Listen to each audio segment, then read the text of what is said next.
ನಮಸ್ತೆ ಸ್ನೇಹಿತರೆ, welcome to my channel.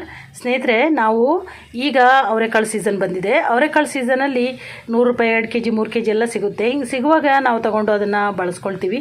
ಹೌದು, ನಾವೀಗ ಸೀಸನ್ನಲ್ಲಿ ತರಕಾರಿ, ಕಾಳುಗಳು, ಹಣ್ಣುಗಳು, ಯಾವುದೇ ಸೀಸನಲ್ಲಿ ಫ್ರೂಟ್ಸ್ ಬಂದಾಗ, ಹಣ್ಣುಗಳು, ತರಕಾರಿಗಳು ಬಂದಾಗ ಅದನ್ನೆಲ್ಲ ನಾವು ಬಳಸ್ಕೊಳ್ಳೋದು ತುಂಬ ಒಳ್ಳೆಯದು ಆರೋಗ್ಯಕ್ಕೆ.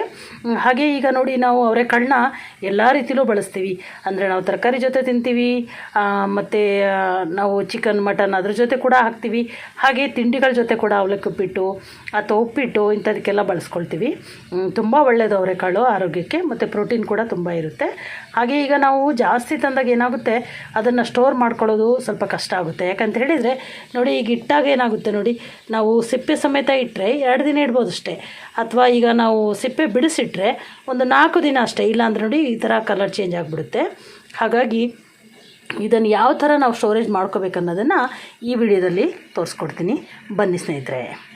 ನಾನು ಕಾಳುಗಳೆಲ್ಲ ಚೆನ್ನಾಗಿ ಬಿಡಿಸ್ಬಿಟ್ಟು ಒಂದು ಪ್ಲಾಸ್ಟಿಕ್ ಕವರಲ್ಲಿ ಹಾಕಿ, ರಬ್ಬರ್ ಬ್ಯಾಂಡ್ ಹಾಕಿ ನಾನು ಇದನ್ನು ಫ್ರಿಜ್ಜಲ್ಲಿ ಇಡೋಣ. 1 ವಾರಕ್ಕೆ ಇದನ್ನು ಫ್ರಿಜ್ಜಲ್ಲಿ ಇಡೋಣ, ಮತ್ತೆ ತೆಗೆದು ನೋಡೋಣ ಏನಾಗಿರುತ್ತೆ ಅಂತ. ಇದನ್ನು ಕೂಡ ನಾನು ಸಿಪ್ಪೆ ತೆಗೆದು ಇದೇ ಡಬ್ಬದಲ್ಲಿ ಹಾಕಿಟ್ಟಿದ್ದೆ. ಎಷ್ಟು ಹಸಿರಾಗಿ, ಒಂದು ಚೂರು ಕಪ್ಪಾಗಿಲ್ಲ, ಎಷ್ಟು ಚೆನ್ನಾಗಿದೆ ನೋಡಿ. ಇದೇ ಥರ ಅವರೆಕಾಳು, ಬಟಾಣಿ ಎಲ್ಲ ಕಾಳುಗಳನ್ನು ಕೂಡ ಇಡ್ಬೋದು. ನಾನು ಇದನ್ನು ಪ್ರಯೋಗ ಮಾಡಿ ಇದರ ರಿಸಲ್ಟನ್ನು ನಿಮ್ಮ ಜೊತೆ ಹಂಚ್ಕೊಳ್ತಾ ಇದ್ದೀನಿ. ನಾನು ಈಗ ಫ್ರೀಝರಿಂದ ಹೊರಗಡೆ ತಂದಿದ್ದೀನಿ. ಸ್ವಲ್ಪ ಗಟ್ಟಿಯಾಗಿದೆ ಬಿಟ್ಟರೆ ಬೇರೆ ಏನೂ ಆಗಿಲ್ಲ. ಕಲರ್ ಹಾಗೆ ಕಾಣ್ತಾ ಇದೆ. ನಾವು ಸಾಂಬಾರು ಮಾಡೋಕ್ಕಿಂತ ಒಂದು ಅರ್ಧ ಗಂಟೆ ಮೊದಲು ತೆಗೆದು ನೀರಲ್ಲಿ ಹಾಕಿದರೆ ಇದು ಎಲ್ಲ ಕೋಲ್ಡೆಲ್ಲ ಹೋಗುತ್ತೆ. ಬನ್ನಿ ಸ್ನೇಹಿತರೆ, ಇದನ್ನು ತೆಗೆದು ನೋಡೋಣ. 1 ವಾರದ ನಂತರನೂ ಎಷ್ಟು ಚೆನ್ನಾಗಿ ಹಸಿರಾಗಿದೆ ಅಂದರೆ, ಸ್ವಲ್ಪ ಗಟ್ಟಿಯಾಗಿದೆ ಅಷ್ಟೇ.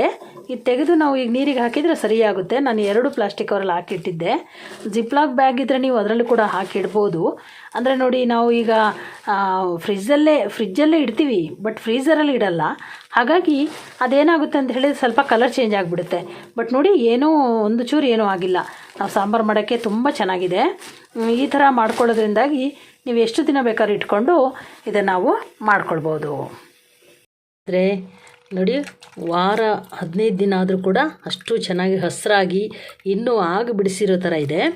ಇದೇ ಥರ ನಾವು ಫ್ರೀಝರಲ್ಲಿ ಇಟ್ಕೊಂಡು ಎಷ್ಟು ದಿನ ಬೇಕಾದರೂ ಬಳಸ್ಬೋದು. ಒಂದು ಚೂರು ಹಾಳಾಗೋದಿಲ್ಲ. ನಿಮಗೆ ಯಾವ ಥರ ಬೇಕೋ ಆ ಥರ ಮಾಡ್ಕೊಳ್ಬೋದು ಸ್ನೇಹಿತರೆ. ಹಾಗೆ ಹಸಿರಾಗಿ ಎಷ್ಟು ಚೆನ್ನಾಗಿ ಕಾಣ್ತಿದೆ ಅಲ್ವಾ?